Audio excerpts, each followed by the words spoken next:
Today, we'll be breaking down the Chicago Bulls and everything you need to know about the Bulls going into the playoffs with Hayes from Locked On Bulls. Let's do it. Welcome into the Locked On NBA preview. I'm Nick Engstead of the Locked On NBA. I'm joined by Hayes of Locked On Bulls to give you everything you need to know about the Chicago Bulls going into the postseason. Let's start here, Hayes. What's the biggest on-court story? I know there's been some off-court things with the Bulls, and I know there's a lot of moves you want the Bulls to make in the offseason, but let's just focus on the product we have right now. What's the biggest on-court story for the Bulls this season?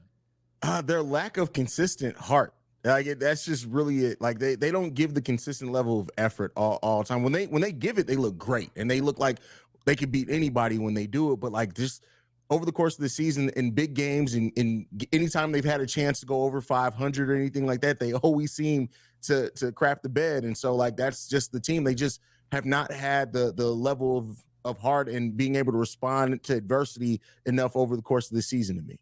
What did we see as the biggest difference in that heart, the playing in big games? Because we saw DeMar DeRozan last season step up in these huge games. What's the biggest difference from this squad this year and the Bulls team we saw last year that was number one in the East for a while? I just think that the league has figured out their offense. I just think that everyone knows when it's down the stretch, it's going to be DeMar and Zach. Since the All-Star break, he's been a lot more consistent. He's been playing great since the All-Star break. But I just think that without three-point shooting, we don't play a modern style of basketball at all. They're just easy to figure out. And if you go to a zone defense on the Bulls, it takes them forever to shoot their way out that zone. And you talked about the lack of leadership, the lack of heart. Where did that heart come from last season, and why is it gone this season? And did Patrick Beverley not fix that amount of heart that this team had?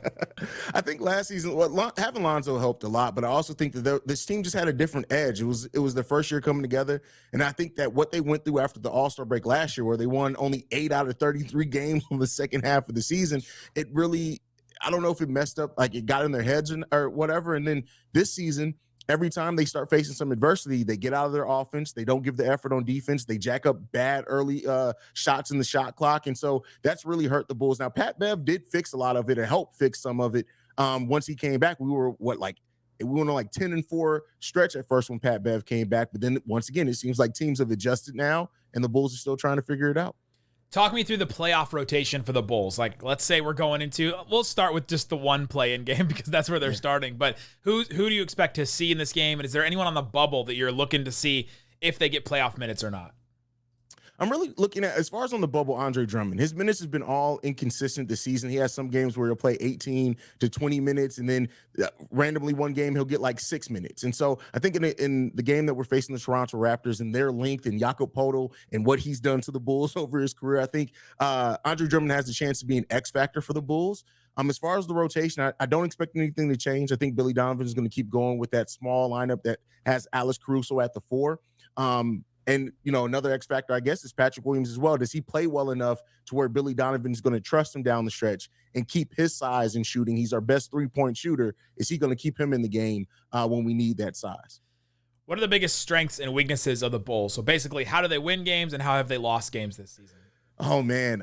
Biggest strength, I would say, is their ability to move the ball when they're playing confidently, and their defense too. When they do spread the ball around, they go to the hot hand. Nikola Vucevic has been our most consistent player all season long. Those are the Bulls' strengths. Zach LaVine, when he is, doing more catch and shoot type things, he's dangerous. And then as far as what hurts the Bulls, it's when you do random things on defense, like when a team goes to zone and then switches back to a man or swarms the Bulls, they do not know how to pass the ball correctly, and it gets them completely out of their rhythm. And so that thing kind of hurts the Bulls as well. And then once they start missing shots, they stop giving that same effort on the defensive side of the ball too, and they end up getting out of their game completely. That's like Dallas Mavericks East is what you just described there. I said that on Locked On Bulls, I think a couple episodes ago. I said, us and the Mavericks aren't really that much different when you look at it. Kind of like the same. Let's talk about some of the new, let's talk about Patrick Beverley. We mentioned him a couple of times. What has he brought to this team, and what do you expect from him in a playoff setting? He's brought leadership. For a team that didn't have it at all. We have no vocal leaders outside of really Pat Bev on this team. I think also he brought the communication on the defensive side. When you don't have the best one-on-one defenders, which the Bulls don't, having a a point guard, especially, that can communicate, call out what the other team's offense is trying to do. It helps, players with not the best basketball IQ kind of know what to do and predict what to do. That's the same thing we had with Lonzo Ball. Lonzo was an amazing communicator on the floor, and we saw Zach LaVine play some of his best defense at that time because Lonzo was communicating. And similar things have happened with Pat Bev coming on the team. So Pat Bev bringing that leadership, bringing that vocality, and just communicating and having him and Caruso out on the court at the same time, the Bulls get a lot of deflections and thus can get out in transition, which really does help the Bulls a lot. I just had to look up the word vocality. I didn't know that was a word. That's a real word, Hayes. I think we're making up words over here. I've said that before too. I make up words all the time. It's a St. Louis thing. It is. We got some young guys you mentioned before. Patrick Williams. You're looking at Ayo Dosunmu. Even Kobe White. Like these guys that you talked about are maybe on the fringe of the playoff rotation, but probably going to play. What are we expecting to see from these young guys in a playoff rotation? Does Billy Donovan have a short leash on them? Like, how does it work for them, and what do we expect from them? Ayo and Patrick Williams do have short leashes. It seems like if they make a mistake, if they don't, do a rotation, he kind of cuts their minutes drastically. Kobe White this season has been a revelation for Kobe. He's done for the first part of the season, he did everything but shoot well. I mean, his playmaking, his passing, his defense all took huge leaps this season. And then now, since the All-Star break, his shooting starting to come along as well. Kobe White is really gone from being a player that I think most Bulls fans thought was going to be out the door to now a player that a lot of Bulls fans want to see the Bulls keep. And I think if he can, have a big showing in the play-in, and then if the Bulls are lucky enough to go to the playoffs, if he can have a big showing, he's a free agent. It's going to be big for the Bulls. So I'm really looking at Kobe to have a big, I wish I could say playoff series, but a 10 seed has never even won a playoff game. So let's take it one game at a time. The Bulls are the 5th best defense in the NBA. This is something that I've looked at all year, and you just look down the roster and you're like, okay, DeRozan and LaVine, Vooch, like those are your 3 big, 30-minute getters.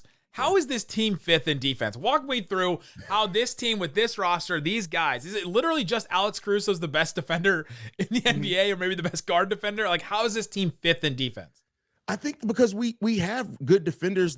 We have Pat Bev, we have Alex Caruso, Javonte when he's healthy, but he hasn't been healthy most of the season. We got Patrick Williams and Ayo, even though Ayo's had a really, he's had a step back this season. He's been really good defensively, and we give that effort defensively. And so when we do that, we're able to kind of overcome some things. And I'll say this, I don't know what Vooch's defensive rating is, but I wouldn't be surprised if Vooch's defensive rating is top 10 for centers, because while he's not a lockdown defender and he's not going to block very many shots, he seems to be in the right position more times than not, whereas last season, if you did a simple pick and roll, Vooch would be on the other side of the court somehow. So those things are definitely helping.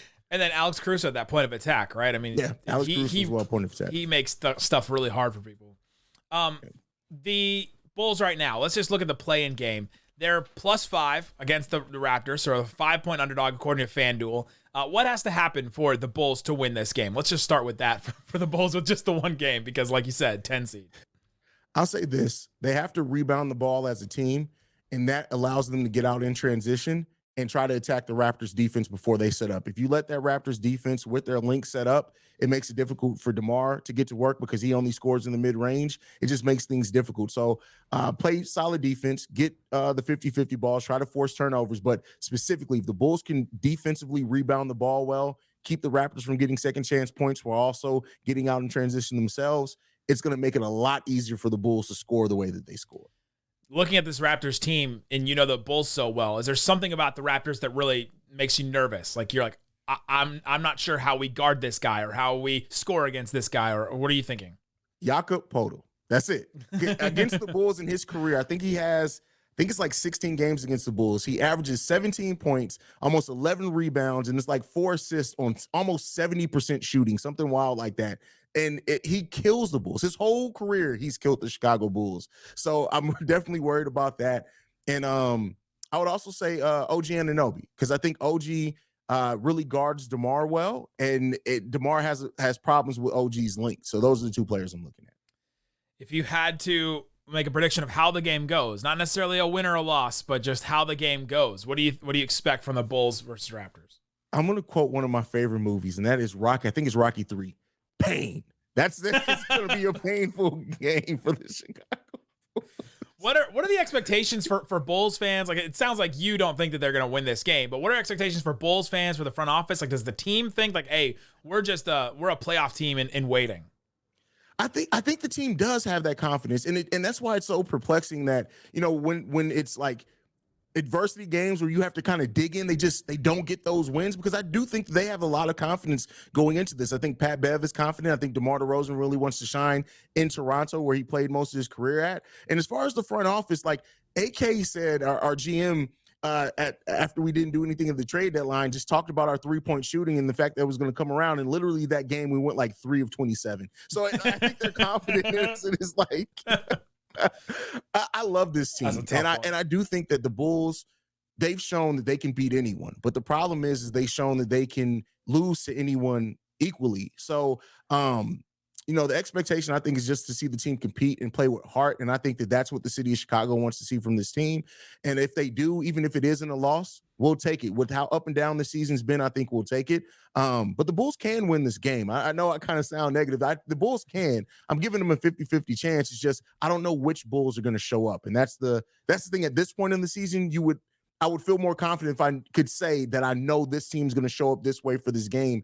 And we just haven't had the season where I feel comfortable saying that. If you're a Raptors fan listening to this, you probably felt really good listening, hearing all that stuff. Go listen to Locked On Bulls with Hayes and Pat all the time, 5 days a week on Locked On Bulls. They do a great job over there talking about the Bulls and, feeling what the fans feel. I mean, I'll leave it at that with Pat and Hayes. Guys, thanks so much for hanging out with us on the Locked On NBA preview.